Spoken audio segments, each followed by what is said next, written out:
50 লাখ? তো আমার ছেলে সরকারি চাকরি করে, 50 লাখ দিতে না পারলে বিয়ে ক্যান্সেল।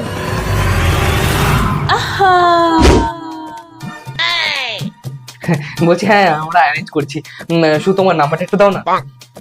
915। দেরি হচ্ছে। তোমাকে প্রথম দেখে না আমি তোমার প্রেমে পড়ে গেছি। এত ভালো কেউ কি করে হতে পারে?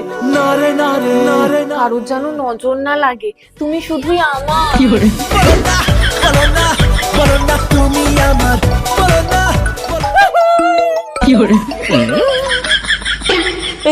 আজকে কতবার ফোন করছি, ধরছো না কেন? এই বিয়ে হবে না, আমাদের কাছে অত টাকা নেই, আর তোমার মা মানবে না। মাকে আমি কোথায়? এবার তোমার বিয়ে পয়সা ছাড়াই হবে।